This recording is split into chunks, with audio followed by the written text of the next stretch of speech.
guys, TikTak here, and today we're going to talk about the top 10 tips and tricks for new players of Fortnite. Stay to the end for the top 3 tricks you might not know. All the crafted weapons in Fortnite come with perks and bonuses. The higher the rarity, the better the perks. This video you'll see the silver razor wire comes with durability, headshot damage, 20% headshot damage, and 40% recoil. However, the silver slasher that I picked up on the map does not come with any perks. Therefore, any weapon you pick up on the map are inherently weaker than anything you can craft. Shooting lobber heads out of the sky.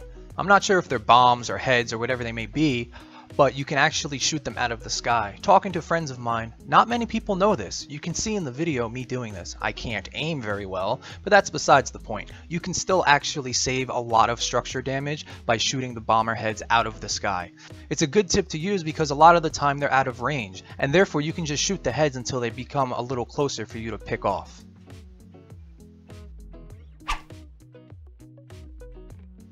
The propane tank guys do the second most damage to your base in the game. However, you can attack them and make them not explode at all by shooting them in the belly. If you kill them before they're able to throw or ignite their propane tank, it won't explode. However, sometimes you want it to explode. Sometimes there's a bunch of creeps and you need to clear them out quickly. Killing the propane tank guy by the normal way of actually making it explode can accomplish this. But if you just want them to die without it exploding, shoot them in the gut.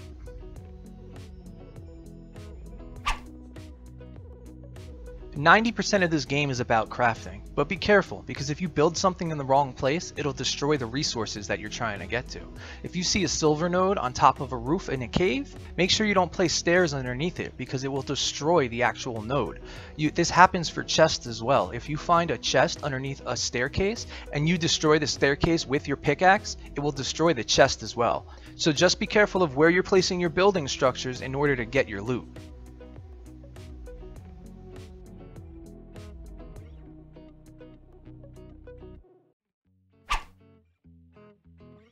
Are you sick of not having any backpack space?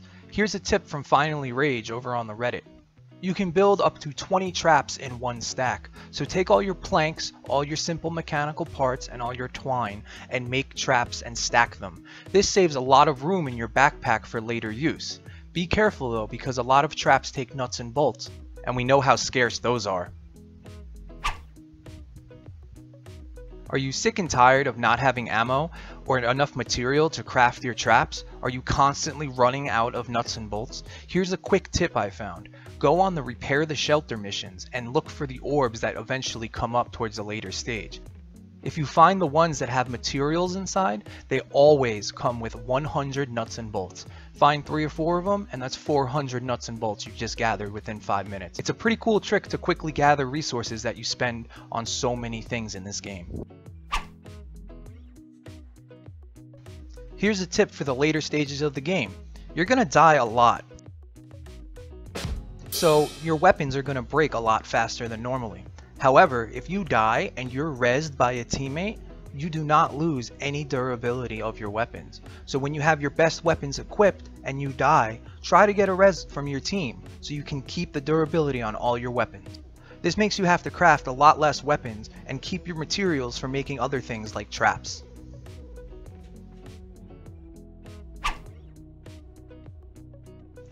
You find a level 6 chest on a high cliff.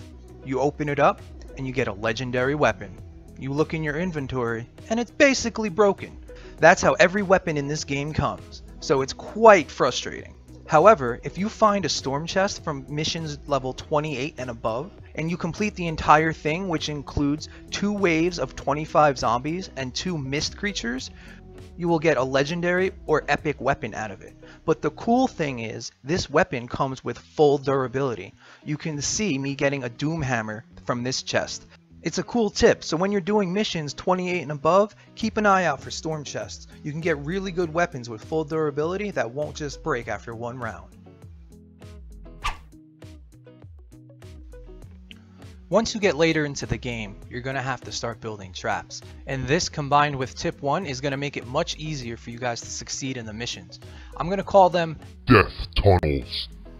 When you combine it with tip 1, which I'll get to, It forces all the zombies into one corridor. In that corridor, as you can see, you'll have tons of traps. That will at least weaken the zombies enough that you can finish them off. Using this technique combined with tip 1 is the best way I've found to progress through the harder levels of the game. And the last and most important tip is called sandwiches. No, not that kind of sandwich, this kind of sandwich. First, you're going to want to put a floor panel down and make it into a half floor with a railing. Next, you're going to want to use a roof panel and again take off 2 tiles. This will leave you with a slanted structure. Following that, you're going to want to build a wall on the back end of it. And then lastly, you're going to want to build a quarter wall in front. What this does is it's the maximum amount of health you can have on one tile. And when the enemies spawn, they realize how hard it's going to be to break through that. This lets you lead zombies basically anywhere you want. And eventually you can force them into your death tunnels for easier progression. So I made a diagram to explain it better. It's crude, I know, don't laugh, don't laugh. The black boxes are going to be your mountains. The red star is going to be your death tunnel, and the black star with the box around it are your sandwiches. Now what happens when the husks spawn, they try to come from both points. Once they see the sandwiches there and all that health they have to break through, they no longer go that way and they all go the other path through your death tunnel. Just make sure when you're blocking off choke points to do the entire choke point, because if there's a small way to get through, they won't follow this technique. You'll end up with a base with no defense whatsoever. But don't take my word as gospel, this doesn't always work. You kind of have to finagle it a little bit. But still, when it does, it's the best thing you can do. Alright guys, that's your top 10 tips and tricks for new players of Fortnite. I hope this video was insightful, I hope that helped you out. I want to thank Finch for the help he gave me in this video. You can follow him at thebirdnamefinch.twitchtv.com. Leave your comments and questions down below, subscribe if you're new. Thank you so much for watching. TikTak out.